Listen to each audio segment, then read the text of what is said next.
of the universe, a most overwhelming vision the sages and Devi Parvati had ever witnessed.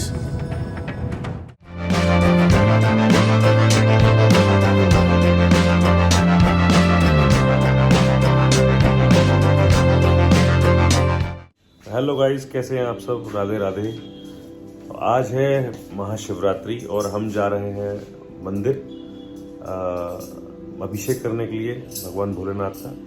तो आइए, चलिए हमारे साथ और भगवान भोलेनाथ की और पार्वती मैया की शादी में शरीक होइए। चलिए। महाशिवरात्रि भारतीयों का एक प्रमुख त्योहार है। यह भगवान शिव का प्रमुख पर्व है। माघ फाल्गुन कृष्ण पक्ष चतुर्दशी को महाशिवरात्रि पर्व मनाया जाता है। माना जाता है कि सृष्टि का प्रारंभ इसी दिन से हुआ है। पौराणिक कथाओं के अनुसार इस दिन सृष्टि का आरंभ अग्निलिंग, जो कि महादेव का विशालकाय स्वरूप है, के उदय से हुआ था। इसी दिन भगवान शिव का विवाह देवी पार्वती के साथ भी हुआ था।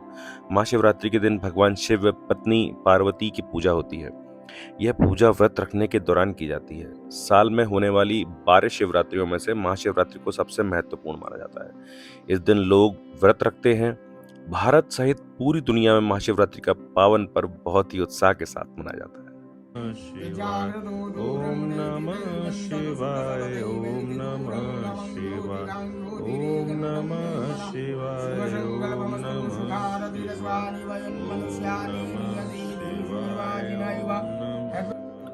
समुद्र मंथन के बारे में शायद आप सब लोगों ने सुना होगा। समुद्र मंथन अमर अमृत का उत्पादन करने के लिए निश्चित था, लेकिन इसके साथ ही हलाहल नामक विष का भी पैदा होना तय था।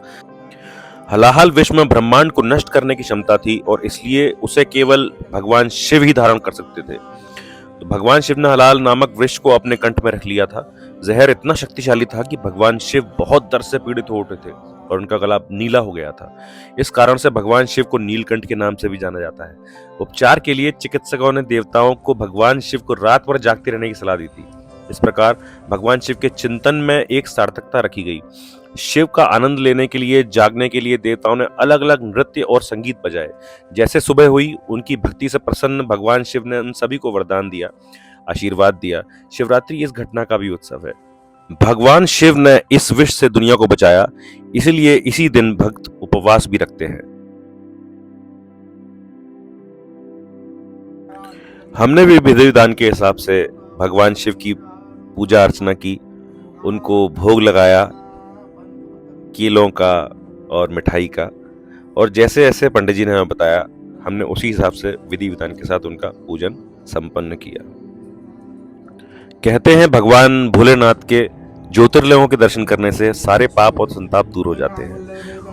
ज्योतिर्लिंगों के नाम कुछ इस प्रकार हैं: सोमनाथ, श्रीशैल मल्लिकार्जुन जो कि मद्रास में है, महाकाल उज्जैन, ओमकारेश्वर मध्य प्रदेश में, नागेश्वर गुजरात में, बैजनाथ जो है झारखंड में है, भीमाशंकर महाराष्ट्र में, त्र्यंबकेश्वर नासिक महाराष्ट्र में है, कृष्णेश्वर महाराष्ट्र के औरंगाबाद में स्थित है, केदारनाथ हिमालय की गर्भ में, काशी विश्वनाथ बनारस में और रामेश्वरम तिरुचनापल्ली मद्रास में स्थित है।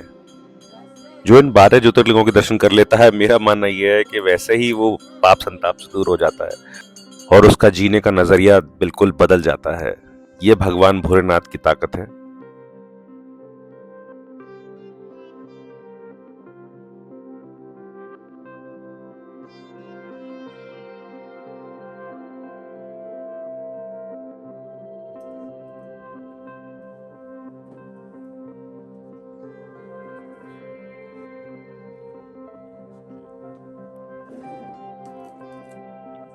भगवान का प्रसाद पाकर हम बहुत देर तक भोलेनाथ को और पार्वती मैया को यूं ही ताकते रहे, क्योंकि वह इतने सुंदर लग रहे थे। ऐसा लग रहा था कि स्वयं भोलेनाथ जमीन पर आ गए और उनका विवाह हो गया है। तो बहुत मम्मी भी ऐसे ही और मैं भी ऐसे ही उनको देखते रहे। भले ही आप पूरे दिन का उपवास रखते हैं, लेकिन ऐसा बिल्कुल नहीं लगता कि आपने उपवास रखा है। आप पूजा पाठ में इतने मग्न हो जाते हैं। उसके बाद हम लोग दाऊजी महाराज के दर्शन करने के बाद अपने घर को लौट लिए और इस तरह हमने महाशिवरात्रि का पर्व बहुत धूमधाम से मनाया। तो गाइस, आपने देखा हमने अभी भोले बाबा का अभिषेक किया। कैसा लगा आपको अभिषेक? जरूर बताइएगा कमेंट्स करके। बेसिकली महाशिवरात्रि पर्व है भगवान भोलेनाथ और पार्वती माता की शादी का। यह पूरी रात चलता है, सुबह तक। जैसे जनरली हमारे हिंदुओं में रात में वरमाला होती है, उसके बाद फेरे होते हैं। सुबह 4-5 बजे जैसे कि बोलते हैं कि तारों की छाँव में सब कुछ संपन्न हो जाता है। ऐसा ही भगवान भोलेनाथ की शादी होती है। और अगर मैं ये कहूँ कि दुनिया का सबसे पवित्र रिश्ता, दुनिया का सबसे पवित्र लव स्टोरी अगर किसी की है तो वो भगवान भोलेनाथ और पार्वती मैया की है। कोई इसमें दो राय नहीं है। भोलेनाथ ने हमेशा पार्वती मैया का साथ दिया है, चाहे वो कितनी भी गुस्से वाली थी, चाहे जो भी था। पहले पार्वती मैया, फिर सती मैया, तो हमेशा भोलेनाथ ने उनका साथ दिया है, चाहे वो किसी भी रूप में आई हो। और चाहे काली माँ, उन्होंने उनकी छाती पर पैर रख दिया था, लेकिन स्टिल वो हमेशा उन्हें प्यार करते रहे। जैसा उन्हें लगा कि हाँ ये इस समय शक्ति का रूप है, तब भी उन्होंने उनका उतना ही आदर और सम्मान किया। तो ये जो रिश्ता है, मेरे ख्याल से सबसे ज़्यादा पवित्र रिश्ता भोलेनाथ और पार्वती मैया का है। तो इसलिए इसका विशेष महत्व है, इस शिवरात्रि का विशेष महत्व है।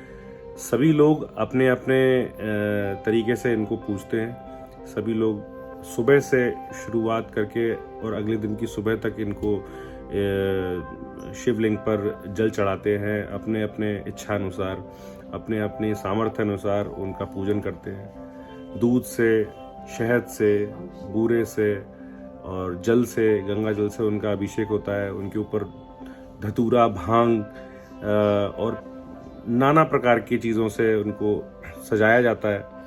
और कई तरीके के उनके भोग लगते हैं। तो और बहुत जगह, कई सारे मंदिरों में अलग अलग तरीके से पूजा होती है। कहीं भस्म से होती है, कहीं दूध से होती है, कहीं सिंदूर से होती है। तो जैसा जिसका मानना है, लेकिन मेरा मानना ये है कि पूजा ज़रूर करनी चाहिए, चाहे जैसा भी करें। तो इसी के साथ बम बम भोले। तो गाइस, पूजा करने के बाद हमने फलाहार किया। फलाहार करने के बाद हम लोग मंदिर से अब घर आ गए हैं। और भोले बाबा आप सब लोगों पर अपनी कृपा बनाए रखें, यही दिल से दुआ है। इसी के साथ मैं अपना व्लॉग यहीं समाप्त करता हूँ। अपना ध्यान रखिएगा, अपने घर वालों का ध्यान रखिएगा। और जिन लोगों को ये व्लॉग पसंद आया वो ज़रूर लाइक करें, शेयर करें और मेरे चैनल को ज़रूर सब्सक्राइब कर लें, क्योंकि बहुत सारे लोग ऐसे हैं जो अभी भी सब्सक्राइब नहीं कर रहे हैं। तो मेरी दिल से एक दरख्वास्त है आप लोगों से कि सब्सक्राइब ज़रूर कर लीजिए, क्योंकि जब भी कोई नया व्लॉग आएगा तो आपको पता नहीं चलेगा। और अगर एक भी व्लॉग रह जाता है तो मेरी पूरी मेहनत आप लोगों तक पहुंच नहीं पाएगी। इसलिए मैं कह रहा हूँ सब्सक्राइब ज़रूर कर लीजिएगा। Thank you. राधे राधे। जय हिंद।